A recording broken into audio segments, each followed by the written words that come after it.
हरियाणा में नई सरकार का शपथ ग्रहण समारोह होना है। शपथ ग्रहण में पीएम मोदी मुख्य अतिथि रहेंगे। गृह मंत्री अमित शाह भी शामिल होंगे। 13 राज्यों के मुख्यमंत्री और 16 डेप्यूटी सीएम भी शामिल होंगे। पंचकुला में यह शपथ ग्रहण समारोह होना है। हरियाणा के कार्यवाहक मुख्यमंत्री नायब सिंह सैनी आज सीएम पद की शपथ लेंगे। हरियाणा विधानसभा चुनावों में बीजेपी की हैट्रिक के बाद बुधवार को नायब सिंह सैनी को पंचकुला में विधायक दल की बैठक में विधायक दल का नेता चुना गया।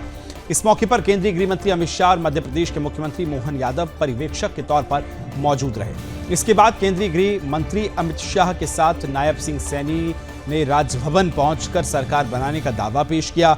शपथ ग्रहण समारोह पंचकुला में हो रहा है। मुख्यमंत्री नायब सिंह सैनी दोपहर बाद करीब 1:15 पर शपथ लेंगे। वैसे शपथ समारोह में वीआईपीओं का पहुंचना 11 बजे से शुरू हो जाएगा।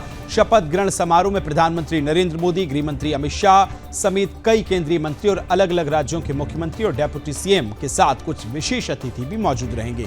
नायब सिंह सैनी के साथ कुछ मंत्री भी शपथ लेंगे।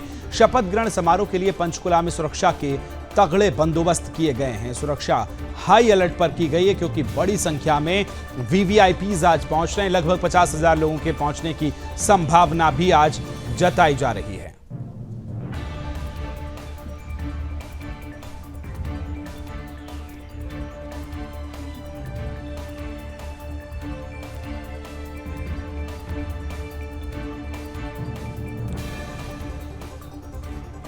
और आइए आपको सुनवाते हैं कार्यकारी मुख्यमंत्री नायब सिंह सैनी की प्रतिक्रिया सामने आई है। क्या कुछ उन्होंने कहा है, आइए सुनवाते हैं। मैं नाडा साहब भी जहां गुरु गोविंद सिंह जी की वो पवित्र भूमि, वहां पर शीश नवाने का अवसर मुझे मिला है। अब मां मनसा देवी के चरणों में शीश नवाने के लिए मैं आया हूं और आज हरियाणा के लोगों का मैं दिल से बहुत बहुत धन्यवाद करना चाहूंगा कि जिन्होंने भारतीय जनता पार्टी आदरणीय नरेंद्र मोदी जी के नेतृत्व में जो पिछले 10 वर्षों का कार्यकाल रहा है उस कार्य के ऊपर अपनी मोहर लगाई है और बड़ा विश्वास आदरणीय मोदी जी और डबल इंजन सरकार के ऊपर हरियाणा के लोगों ने व्यक्त किया है। मैं दिल से बहुत बहुत धन्यवाद करता हूं और मैं ये भी कहना चाहूंगा कि आने वाले समय के अंदर हमारी सरकार मजबूती से आदरणीय मोदी जी के साथ मिलकर के हरियाणा को तीव्र गति से आगे बढ़ाने का काम हमारी सरकार करेगी। और जो आपने कहा है 25,000 युवा इंतजार कर रहे हैं कि नौकरियों की बड़ी सौगात आज 25,000 युवाओं को आप देंगे सर? बिल्कुल। आज जो हमने कहा था, हमारे जो कमीशन है, कमीशन ने अपना पूरा का पूरा रिजल्ट वो तैयार किया हुआ है क्योंकि वो तो पहले ही उसको जारी करने वाले थे, परंतु कांग्रेस ने किस प्रकार से युवाओं के उसमें बाधा बने हैं, परंतु हमने कहा था कि वो बाधा नहीं बनने देंगे और हम जो हमारी सरकार का एजेंडा है कि बिना पर्ची बिना खर्ची के युवाओं को रोजगार देना, गरीब परिवार के बच्चे को भी बिना पर्ची बिना खर्ची के आज रोजगार मिलता है, उसको हम आगे बढ़ाते हैं। हमारा संकल्प है, उस संकल्प को हम आगे बढ़ाते हुए हमारे कमीशन ने उसकी तैयारी कर ली है और आज शायद वो रिजल्ट जारी कर देंगे। जो हमारे 24,000 बच्चों के हमने बात कही थी कि 24,000 बच्चों के रिजल्ट उनके तैयार हैं और वो जारी हो थे। नए मुख्यमंत्री भी रहे और कार्यभारी मुख्यमंत्री तो फिलहाल हैं ही नायब सिंह सैनी, और प्रतिक्रिया में कह रहे थे कि विकास की तरफ हम और तेजी से आगे बढ़ेंगे। जो वादे हमने जनता से किए हैं, हरियाणा के युवाओं से किए हैं, उनको पूरा किया जाएगा। लेकिन आपको कुछ ग्राफिक्स अब हम दिखाने जा रहे हैं, उनका करियर किस तरह से रखा और कितनी चैलेंजेस उनके सामने रहे। अंबाला से राजनीतिक करियर की शुरुआत नायब कप्तान की हुई। हरियाणा किसान मोर्चा के महासचिव भी रहे और किसान मोर्चा के महासचिव बनने के बाद पिछले साल हरियाणा बीजेपी के वो अध्यक्ष भी बने थे और माना जाता है मनोहर लाल खट्टर के बेहद करीबी, जिसके बाद बीजेपी ने उन्हें अपना अगला मुख्यमंत्री तय किया था। यानी पहले सीधा प्रदेश अध्यक्ष, फिर सीएम और दूसरी बार सीएम बनने अब नायब सिंह सैनी जा रहे हैं। ये उनका राजनीतिक करियर हम आपको दिखा रहे हैं। 2014 में पहली बार बीजेपी से विधायक बने थे। पार्टी संगठन में लगातार अहम पदों पर रहे। उसके बाद प्रदेश के अध्यक्ष बने। अंबाला से राजनीतिक करियर की शुरुआत उन्होंने की और वहां से लेकर दूसरी बार सीएम बनने का ये जो फलसफा है वो आप देख रहे हैं। हरियाणा किसान मोर्चा के महासचिव भी रहे हैं। आइए चर्चा की शुरुआत करेंगे। सभी मेहमान मेरे साथ जुड़ गए। मुकेश कुमार जी मेरे साथ जुड़ रहे हैं, राजनीतिक विश्लेषक हैं। सुरेंद्र स्वामी जी जुड़ रहे हैं, राजनीतिक विश्लेषक, बीजेपी से प्रवक्ता रहेंगे मेरे साथ। और साथ ही बाल मुकुंद शर्मा जी कांग्रेस से प्रवक्ता हैं और हरेराम मिश्रा हमारे ब्यूरो चीफ भी कुछ देर में हमें ज्वाइन करेंगे। चर्चा की शुरुआत सबसे पहले मैं मुकेश कुमार जी आपके साथ कर रहा हूं। हमने इन बीते दिनों में सत्ता के महासंग्राम में हर एक खबर पर प्रकाश डाला, उसकी बारीकियां लोगों को समझाई, लेकिन बीजेपी के हीरो नायब 2.0 की आज हम बात करने जा रहे हैं। जबकि नई सरकार अपना शपथ ग्रहण कर रही है, नए मुख्यमंत्री अपना शपथ ले रहे हैं, किस तरह से देखते हैं? और ये फैसला, ये आज तक का दिन पहुंचना बीजेपी के लिए पिछले कुछ महीनों में कितना चैलेंजिंग रहा, खासतौर पर वो 60 से 65 दिन जो नायब सिंह सैनी को मिले हैं? मुकेश जी। विकास जी, बिल्कुल भारतीय जनता पार्टी के लिए आज ये बहुत बड़ा दिन साबित होगा। हरियाणा की जनता जो आज नया मुख्यमंत्री, जो कि पिछले 56 दिन मुख्यमंत्री रहे थे पिछले कार्यकाल में, और अब दोबारा 5 साल के लिए उनको कार्यकाल मिल रहा है मुख्यमंत्री के तौर पर, तो मैं ये मानता हूं कि एक सरल स्वभाव के मुख्यमंत्री रहेंगे नायब सिंह सैनी। और इनकी कार्यशैली आपको बता दूं, बीते 56 दिन जो थे, जब आचार संहिता नहीं लगी थी, उन्होंने ऐसे फैसले लिए और फैसला लेने के बाद उसकी अधिसूचना भी जारी कराई। तो ये इनकी कार्यशैली को दर्शाता है। और निश्चित तौर पे उन्होंने कहा भी था कि 24,000 युवाओं को जल्द से जल्द उनके नौकरी के लेटर मिल जाएंगे। और वो मेरे को लगता है कि आज जो सिलेक्शन कमीशन है वो आज किसी न किसी वजह से आज किसी ने शाम तक ये जो बच्चों को जॉब मिलनी है वो आज लिस्ट जारी हो जाएगी। तो कहीं ना कहीं पहला वादा भारतीय जनता पार्टी ने जो कहा भी था, और वो मुख्यमंत्री का भी वादा था कि वो अपना शपथ लेंगे और बच्चों के लिए क्या नाम है जो लेटर कई सारी योजनाओं की उन्होंने बात कही थी, उसको भी इंप्लीमेंट आज किया जाएगा। सुरेंद्र स्वामी जी आपके पास आ रहा हूं। नायब 2.0 किस तरह से आप देखते हैं आज शपथ ग्रहण समारोह, और कौन कौन से आपको लगता है कि मंत्री जो होंगे वो आज शपथ ले सकते हैं? मंत्रिमंडल किस तरह से रहेगा? और 2.0 की जो स्ट्रेटेजी है बीजेपी की हरियाणा में, किस तरह से रहेगी सर? नहीं, देखिए, सबसे पहले तो नायब सिंह सैनी जी की जो अपनी कार्य प्रणाली है जी, भले ही वो खट्टर जी के करीबी हैं, लेकिन वो खट्टर जी से बिल्कुल उलट है। जहां खट्टर जी लोगों से मिलना जुलना कम रखते थे, ज्यादा अफसरों पर निर्भर करते थे जी, वहीं पर नायब सिंह सैनी की जो भी ये कार्यकाल रहा छोटा सा, इसमें वो जनता के करीब रहे, जनता के लोगों से मिलते रहे जी, और हमेशा अवेलेबल रहे और हमेशा मुस्कुराते रहते हैं। तो लोगों ने मतलब उनसे जो खट्टर वाली नाराजगी थी वो काफी हद तक उन्होंने जो एंटी इनकम्बेंसी थी उसको साधने का काम किया जी। फिर उन्होंने अनेक जो हरियाणा के लोगों के लिए, महिलाओं के लिए, बेरोजगारों के लिए और किसानों के लिए अनेक तरह की जो योजनाएं शुरू की, जो उन्होंने नौकरी देने के लिए कमिटमेंट किया, तो उन सब बातों को लेकर के लोगों को लगा, और फिर यंग भी हैं कंपैरेटिवली उनसे, तो लोगों को लगा कि नहीं, ये परिवर्तन हरियाणा में जो भाजपा ने किया है वो ठीक है जी। और उनका लाभ उनको मिला है और वो अब दूसरी बार आज शपथ लेंगे। बाल मुकुंद शर्मा जी आपके पास आ रहा हूं। हरियाणा को आज अपनी नई सरकार और सरकार का शपथ ग्रहण समारोह, नए मुख्यमंत्री के तौर पर आज एक बार फिर से यानी दोबारा नायब सिंह सैनी शपथ लेने वाले। किस तरह से आप नायब सिंह सैनी के 2.0 को देखते हैं?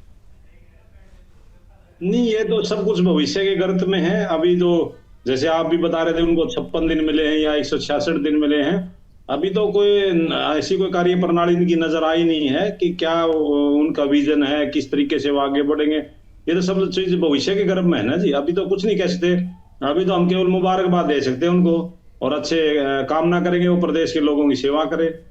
अभी कोई अनुमान लगाना मैं समझता हूँ थोड़ी जल्दबाजी होगी, क्योंकि आप खुद मानते हैं कि पिछले 9.5 साल तो खट्टर साहब रहे और खट्टर साहब के खिलाफ इतनी नाराजगी थी लोगों में, तो रातों रात बीजेपी को इनको बदलना पड़ा, ये ओबीसी चेहरा लेके आना पड़ा।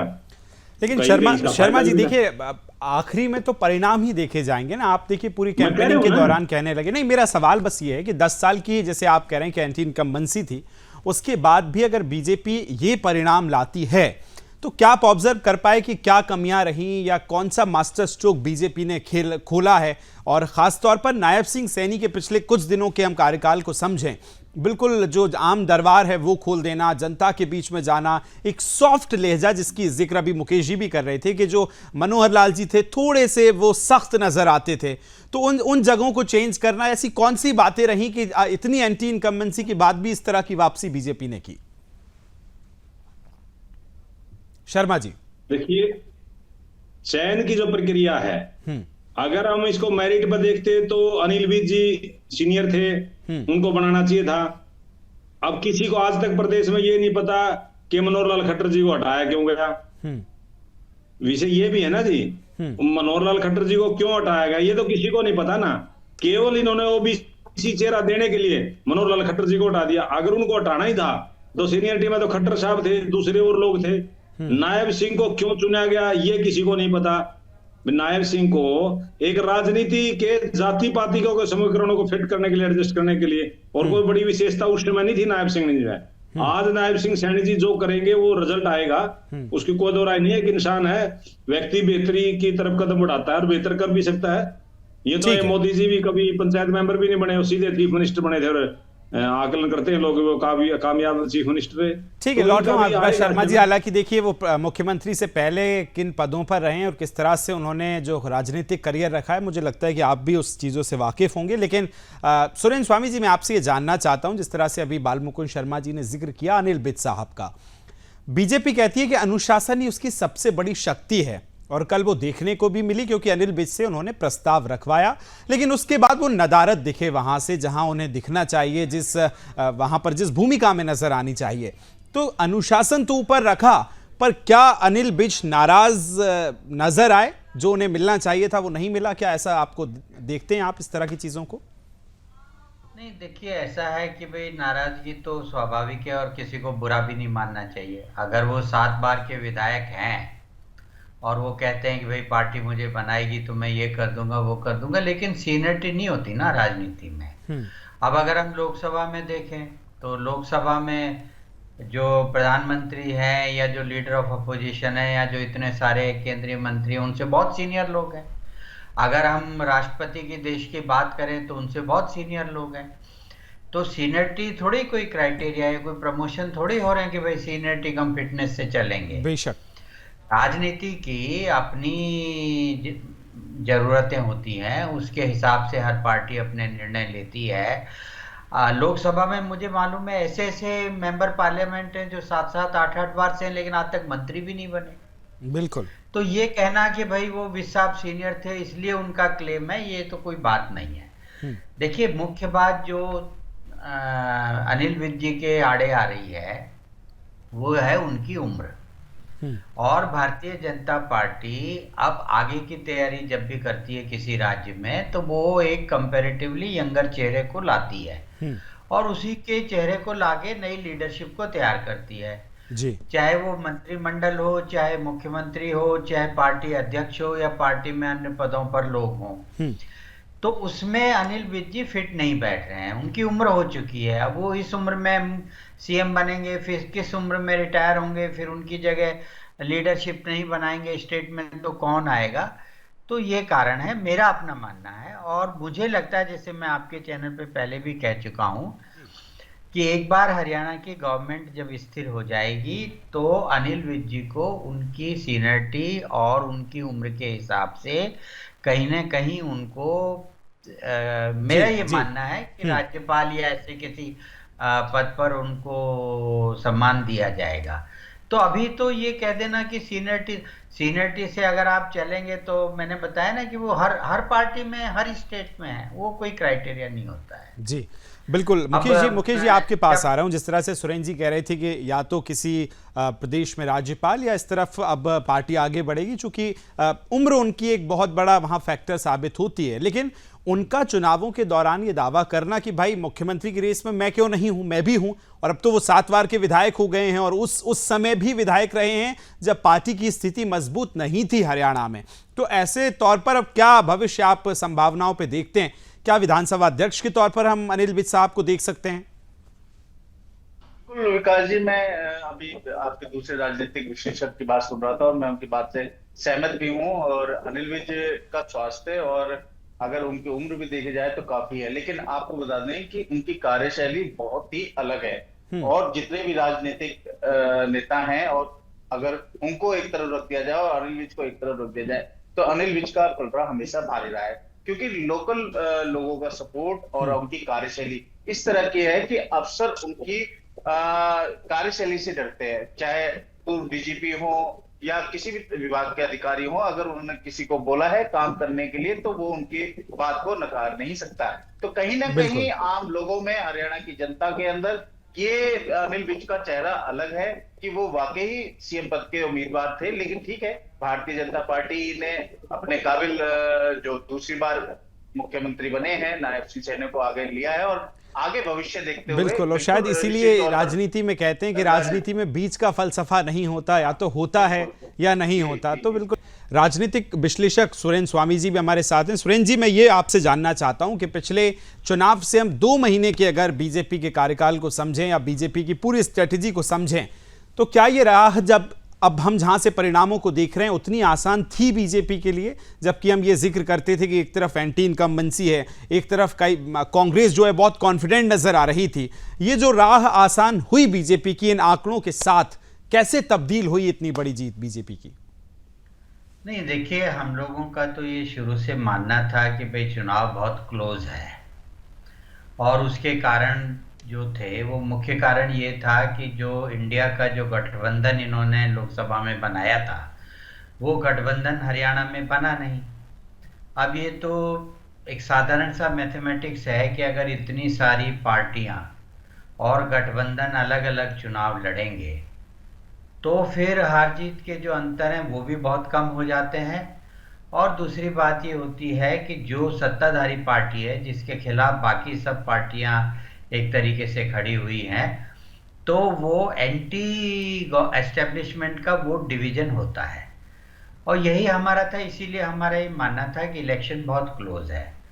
दूसरा ये था कि जो वर्स्ट स्थिति थी लोकसभा के चुनाव में, उसमें भी 5-5 सीटों का बराबर का हिसाब था। कोई ऐसा नहीं था कि एक तरफा चुनाव था लोकसभा का। फिर उसके बाद जो 2-3 इश्यूज हुए जो बीच में जिन्होंने थोड़ा उसको मोमेंटम दिया, तो एक तो ये था कि भारतीय जनता पार्टी ने जो कैंडिडेट्स का सिलेक्शन किया उसमें अपनी ईगो को उन्होंने नहीं रखा। नेताओं के सत्ता में होते हुए उनके बच्चों को टिकट दिया, उनको लड़ने के लिए दिया, तो उस सब का उनको फायदा हुआ। प्लस जो ये माना जाए कि जिस तरह के हालात इंटरनेशनली बन रहे थे और नेशनली बन रहे थे, उससे भी एक पोलराइजेशन हुआ। और जो आखिरी कारण खुद इनके नेता अशोक गहलोत ने बयान में कहा है। जी ठीक है सर, लौट रहा हूं, मुझे लगता है नेटवर्क थोड़ा प्रॉब्लम है। खेमचंद शर्मा जी, आपके पास आ रहा हूं। सबसे पहले तो बहुत बधाई, आपकी नई सरकार का नया शपथ ग्रहण समारोह हो रहा है, बड़े स्तर पर आप लोग जश्न मना रहे हैं क्योंकि जीत बड़ी थी। किस तरह से देखते हैं नई सरकार, और खास तौर पर तीसरी बार हैट्रिक जो आपने लगाई है, अब भविष्य किस तरह से देखते हैं? मंत्रिमंडल खास तौर पर अगर हम देखें तो क्या कुछ प्लानिंग है बीजेपी की इस बार? नमस्कार, जय हिंद। आपके माध्यम से, आपका चैनल राष्ट्रीय चैनल है, सभी को हार्दिक शुभकामनाएं, बधाई। नायब सिंह सैनी जी को भी बहुत बहुत शुभकामनाएं, हार्दिक बधाई। आज हजारों की संख्या में भारतीय जनता पार्टी के कार्यकर्ता, सिंपैथाइजर, हरियाणा की आम जनता आज शपथ ग्रहण समारोह को देखेगी। देखिए, ये जो जीत है प्रमुख जीत है, क्योंकि बहुत सारी अफवाहें फैलाई गई, झूठ फैलाई गई, प्रोपेगेंडा किए गए, आयोजित प्रायोजित आंदोलन किए गए, उस सब को इस जीत ने बस कर दिया है। जो आदरणीय प्राइम मिनिस्टर मोदी जी की पॉपुलैरिटी पे सवाल उठा। जी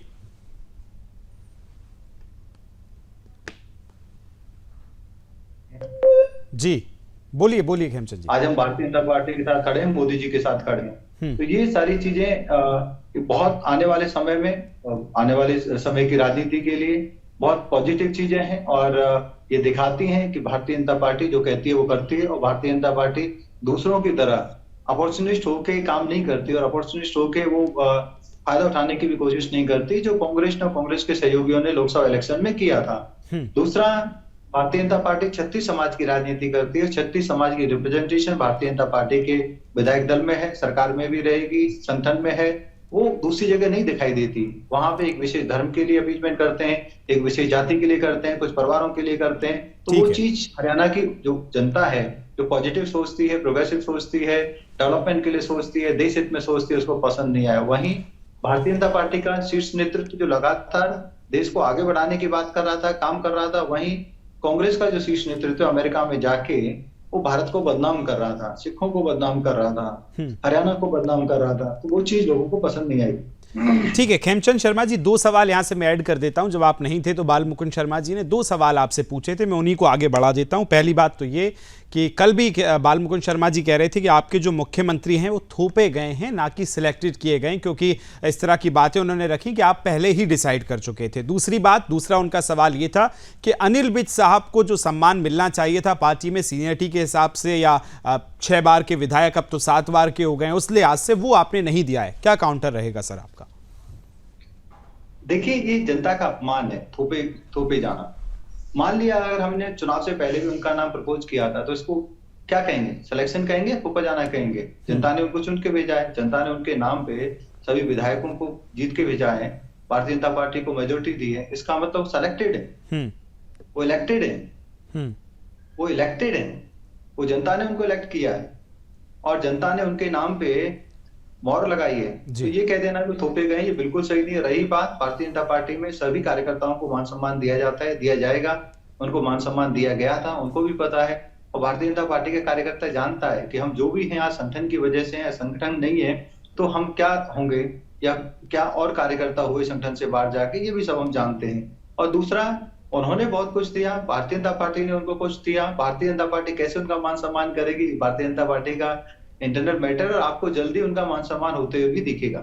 जी बाल मुकुंद शर्मा जी, मुझे लगता है दोनों सवालों के जवाब आपको मिल गए होंगे, लेकिन एक बात और खेमचंद शर्मा जी ने की कि जिस वक्त हम देश को जोड़ने की बात कर रहे हैं तो आपके नेता विदेशों में जाके देश को तोड़ने की बातें हमेशा करते नजर आते हैं। शर्मा जी, वो तो विचारधारा की बात है। देश तो पहले ही जुड़ा हुआ है।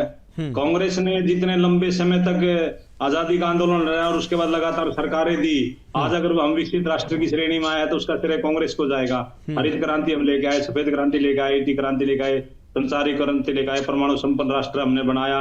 इस देश की जो मूलभूत चीजें आज विश्व पटल पर अगर हम खड़े हैं तो उसका श्रेय तो कांग्रेस को ही जाएगा ना जी। ठीक है, इसको आगे बढ़ाने में भारतीय जनता पार्टी कितना योगदान देती है ये तो भविष्य के गर्भ में है।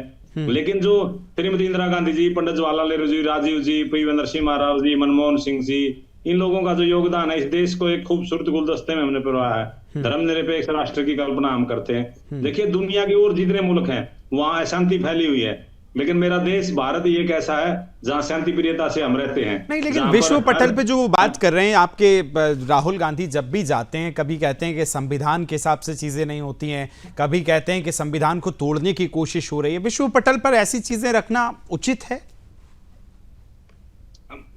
हमारे देश के प्रधानमंत्री जाकर के वहां किसी को गीता सौंपते हैं और कहते हैं कि मैं गीता जो दूंगा अभी इसका बवाल हो जाएगा देश में, या और बहुत सी बातें होती हैं। ये चीजें इस तरीके का विषय नहीं है ना। राहुल जी ने इस तरह की कोई बात कही। एक चीज रखी जाती है, जब हम किसी शिक्षा के संस्थान में व्याख्यान अपना देते हैं तो वहां तथ्यों पर बोला जाता है। जैसे अदालत में तथ्यों में बोला जाता है, कुछ तथ्य होते हैं, और जैसे अब हम लोग बोल रहे हैं ये तथ्यों से तोड़ मरोड़ कर भैया बोला जाता है। मुकुंद शर्मा जी, डिपेंड करता है ना कि आप किसके सामने बोल रहे हैं। जैसे आंदोलन की बात होती है तो आंदोलन देश के सामने होता है, आंदोलन दुश्मनों के सामने नहीं होता है या किसी दूसरे देश के लोगों के सामने नहीं होता है। वैसे ये भी देखना होगा ना कि सामने कौन बैठा है, किस मंच पर आप क्या बात कर रहे हैं। आज हम कहां खड़े हैं आपको ये पता है? आज लोग हमारी तरफ देख रहे हैं। हमें दूसरों को प्रभावित करने की जरूरत नहीं। अब वो समय नहीं रहा कि अब अमेरिका को, इंग्लैंड को प्रभावित करेंगे। हम लोग हमारी तरफ देख रहे हैं। हम जो चलिए आप ये मान गए, बहुत अच्छी बात है कि लोग कम से कम दुनिया अब हमारी तरफ देखने लगी है। बहुत बड़े लोगों का जी खुश होने की जरूरत नहीं। पता नहीं क्यों आपकी इस बात पे खेमचंद शर्मा जी मुस्कुरा रहे हैं। राजीव जी का, मनमोहन सिंह जी का, पी.वी. नरसिम्हा राव जी का, जी जो एक लंबी फहरिस्त में गिरा रहा हूं। ठीक है, चलिए लौट रहा हूं आपके पास। मुकेश जी, आपके पास आ रहा हूं और आपसे ये जानना चाहता हूं कि कांग्रेस जो कॉन्फिडेंट नजर आ रही थी, हुड्डा साहब हम देखें तो वो कास्ट को लेकर अगर जितने राजनीतिक गलियारों में चर्चाएं थी, लेकिन कांग्रेस को भी शायद इस तरह के परिणामों की उम्मीद नहीं थी। हरियाणा का जो साइलेंट वोटर रहा, जिसने परिणामों में इस तरह की तब्दीली की कि कहां से कहां भारतीय जनता पार्टी को तीसरी बार, जबकि यह भी कहा जा रहा था कि एंटी इनकम्बेंसी है, जाट नाराज हैं, दलित नाराज हैं, उसके बाद अगर यह मैंडेट दिया है जनता ने, तो किस तरह से कांग्रेस की कमियों को देखते हैं फिर आप मुकेश जी? विकास जी, मैं आपको सबसे पहले बता दूं कि कांग्रेस के कई आला नेताओं ने ऐसे बड़बोला बयान दिए जिसका नुकसान उनको वोटों के जरिए हुआ। आपको बता दें कि आप कुमारी शैलजा को इग्नोर करना, कई बड़े नेताओं को इग्नोर करना भूपेंद्र सिंह हुड्डा के गुट को नुकसान पहुंचाया है। आपको बता दें कुमारी शैलजा पिछड़े वर्ग से आती हैं और काफी हद तक पिछड़े वर्ग ने इस बार भारतीय जनता पार्टी को वोट दिया है, जबकि लोकसभा। बिल्कुल मुकेश जी, मैं आपके पास आ रहा हूं। मैं चाह रहा हूं कि दर्शकों को एक बार हम ये भी बता दें कि सीधी तस्वीरें आपको दिखा रहे हैं मुख्यमंत्री योगी आदित्यनाथ और तमाम मुख्यमंत्री जो हैं अलग अलग प्रदेशों के, वो भी सीधे अब देखिए शपथ ग्रहण समारोह में पहुंच रहे हैं। बीजेपी के राष्ट्रीय अध्यक्ष जेपी नड्डा आपको तस्वीरों में नजर आ रहे हैं, शपथ ग्रहण समारोह में पहुंच रहे हैं। अलग अलग प्रदेशों के मुखिया और साथ ही में डेप्यूटी सीएम जो हैं, वीआईपी वीवीआईपी, बड़ा ये कार्यक्रम, बड़ा जश्न भारतीय जनता पार्टी का। और मुख्यमंत्री योगी आदित्यनाथ तस्वीरों में आपको नजर आ रहे हैं। हाई डिमांडेड नेता, जिस तरह से उनकी रैलियां हुई और उसके बाद उन रैलियों पे जो बीजेपी को जीत वहां से मिली है, ये दर्शाती है मुख्यमंत्री योगी आदित्यनाथ की डिमांड को। जेपी नड्डा आपको नजर आ रहे हैं और अब से देखिए सीधे आपको नायब सिंह सैनी की तस्वीरें दिखा रहे हैं। उनके साथ जहां तक मैं देख पा रहा हूं मोहनलाल बडोली साहब, वहां के प्रदेश अध्यक्ष भी मुझे नजर आ रहे हैं, पहले मंदिर में पहुंचे हैं और चुनरी देखिए माता की ओढ़े नजर आ रहे हैं। चुनरी आप देख सकते हैं, पहले पूजा अर्चना उन्होंने की है सबसे पहले। और कुछ इसी तरह की तस्वीरें हमको काउंटिंग वाले दिन भी नजर आई थी। जब काउंटिंग हुई थी तो सुबह तकरीबन 7, सवा 7 बजे का वो समय था जब वो मंदिर पहुंचे थे और इस तरह की चुनरी ओढ़कर उन्होंने कहा था कि आप उम्मीदें रखिए। उनसे जब हमारे संवाददाता ने सवाल किया था तो वो कह रहे थे कि आप उम्मीद रखिए, ये मेरा विश्वास है कि एग्जिट पोल जो दिखा रहे हैं वो नहीं होगा। और आज जब शपथ लेने जा रहे हैं तो लगभग वही तस्वीरें भी यहां बनती नजर आती हैं। मैं अपनी टीम से कहूंगा ये तस्वीरें हम लगातार आपको दिखाएंगे, इसी पर भी चर्चा करेंगे, इन तस्वीरों को रखिएगा। मुकेश जी, आ रहा हूं मैं आपके पास, बात पूरी कीजिए। वही तस्वीरें जो काउंटिंग वाले दिन नजर आई थी और आज तो कॉन्फिडेंट भी नजर आ रहे होंगे क्योंकि शपथ की तरफ आगे बढ़ रहे हैं। बिल्कुल विकास जी, मैं आपको बता रहा था कांग्रेस के अंदर भीतरघात का सबसे ज्यादा नुकसान हुआ है। इनके प्रदेश अध्यक्ष उदयभान जी जो कि बड़े कद्दावर नेता थे, उनके भी बड़बोले बयान काफी चर्चाओं में रहे और भूपेंद्र सिंह हुड्डा द्वारा कई काबिल नेताओं को इग्नोर करना कहीं ना कहीं कांग्रेस के लिए नुकसान देता आया। और आपको बता दें, वोट परसेंटेज की बात करें तो मात्र 1% का वोट परसेंटेज कम रहा है कांग्रेस का। और कहीं ना कहीं आम आदमी पार्टी से गठबंधन ना करना, उसका भी कहीं ना कहीं खामियाजा भूपेंद्र सिंह हुड्डा गुट को लगा है, कांग्रेस को लगा है। और आपको ये एक चीज और माननी पड़ेगी कि राष्ट्रीय स्तर पर जो नेता थे उन्होंने भी हुड्डा को फुल छूट दे रखी थी, जिसका कहीं ना कहीं नुकसान होता है। कहीं भी चुनाव अगर लड़े जाते हैं तो सभी नेताओं को एकजुट करना होता है। भारतीय जनता पार्टी ने जो भी बागी नेता थे उनके पास जाकर अपने प्रदेश कार्यकारिणी के नेताओं को भेजकर कहीं ना कहीं उनको मनाया है और कहीं ना कहीं उसका फायदा भी भारतीय जनता पार्टी को होता दिखा। बात की जाए दूसरी, तो संकल्प पत्र के अंदर 2100 रुपए हर महिला को देने का जो बड़ा वादा था, कहीं ना कहीं वो भी महिलाओं वोटर को अपनी तरफ आकर्षित करता दिखा। और गरीब लोगों को जो कि 1,80,000 की श्रेणी से नीचे आते हैं उनको बीपीएल कार्ड अपने आप बने, ये भी कहीं ना कहीं गरीब लोगों के अंदर अवधारणा बन गई कि हाँ भाई भारतीय जनता पार्टी हमारे साथ है। क्योंकि लोकसभा चुनावों के अंदर जो नैरेटिव पहला था कि आरक्षण खत्म हो जाएगा, कहीं ना कहीं अब वो नैरेटिव खत्म हो चुका है। भारतीय जनता पार्टी ने अपने आला अधिकारियों को, अपने नेताओं को इस चीज पे फोकस करने पे ध्यान दिया कि हम आरक्षण नहीं खत्म करेंगे, आरक्षण कांग्रेस खत्म करेगी। तो कहीं ना कहीं आम जनता के अंदर ये सहानुभूति भी बनी कि लोकसभा के अंदर जो वोट दिए गए थे कहीं ना कहीं वो गलत हो गए और भारतीय जनता पार्टी को उसमें लास्ट टाइम नुकसान हुआ लोकसभा को। उसी को देखते हुए उन्होंने राजनीतिक परिप्रेक्ष्य के अंदर जाके हरियाणा के चुनावों में अलग तौर पर रणनीति बनाई, जिसका फायदा हुआ और वो आज प्रचंड जीत की ओर आगे बढ़े। जी विकास जी। बिल्कुल सुरेंद्र जी, मैं आपके पास आ रहा हूं और अब मैं आपसे ये पूछना चाहता हूं कि जब हम 2.0 की तरफ आगे बढ़ गए हैं, शपथ ग्रहण समारोह है और मंत्रिमंडल पे खासतौर पर अगर हम जिक्र करें तो ये कॉम्बिनेशन जो इस 5 सालों को आगे दिशा देगा सरकार की तरफ से, नायब सिंह का कैबिनेट अगर हम समझने की कोशिश करें क्या आपको कुछ बदलाव नजर आते हैं? अब चर्चाएं तो ये भी हैं कि अनिल विज साहब भी आज शपथ ले सकते हैं, तो क्या कॉम्बिनेशन और किस कॉम्बिनेशन की तरफ बीजेपी इस समय सोच रही होगी, क्या देखते हैं आप? देखिए, कॉम्बिनेशन तो बहुत सीधा है, हर स्टेट में यही होता है कि जो सभी क्षेत्र हैं जी और सभी समाज के वर्ग हैं, उन सभी को प्रतिनिधित्व देने की कोशिश की जाती है। मेरा ये मानना है कि मौजूदा जो विधायकों की गिनती है भाजपा में, उसमें 9 दलित समाज से है, 8 पंजाबी समाज से है, 7 ब्राह्मण समाज से हैं, 6 जाट हैं, 6 यादव हैं और बाकी ये 4 गुर्जर और वगैरह ये सब उसमें शामिल हैं जी। आज वाल्मीकि जयंती भी है। मैं ये मानता हूं कि 2 उप मुख्यमंत्रियों की आज घोषणा होगी, जिसमें एक दलित समाज का होगा और एक पंजाबी के अनिल विज साहब होंगे जी, अगर वो आज कैबिनेट ज्वाइन कर रहे हैं तो ये होगा। दूसरा क्या है कि फिर इनको कुछ आगे के, देखिए 2029 का चुनाव भी होना है, तो भाजपा तो अभी से 2029 की शुरू कर देती है तैयारी। तो मैं समझता हूं कि जैसे श्रुति चौधरी हैं, आरती राव है, गौरव गौतम है, जो ये यंग लड़के, जो मतलब यंग लड़के कहें, जो यंग विधायक आए हैं, पहली बार के विधायक हैं, तो इन लोगों को भी कैबिनेट में शामिल करेंगे, ताकि एक तो ये यूथ को एक ये फीलिंग हो कि भाई यूथ से उनका अटैचमेंट ज्यादा होता है, दूसरा आगे की राजनीति के लिए भी उनको तैयार किया जा सके 2029 की लोकसभा चुनाव के लिए। उसके बाद अनुभवी में जो कृष्णपाल तंवर हैं, कृष्णा बेदी हैं और बाकी भी लोग हैं इसमें, नरवीर हैं, तो इन सब लोगों को भी इसमें स्थान मिलना ही है। तो मैं समझता हूं कि 2 जाट, 2 यादव, 2 ब्राह्मण, 2 दलित और एक ये गुर्जर समाज से और वैश्य समाज से, आपके रोड समाज से, राजपूत समाज से लेकर के ये 11-12 लोगों का एक आज अच्छा मंत्रिमंडल बनना चाहिए, जिसमें सभी को प्रतिनिधित्व मिले। उसमें फर्स्ट टाइमर भी होंगे, यंग भी होंगे, महिलाओं को भी प्रतिनिधित्व मिलेगा।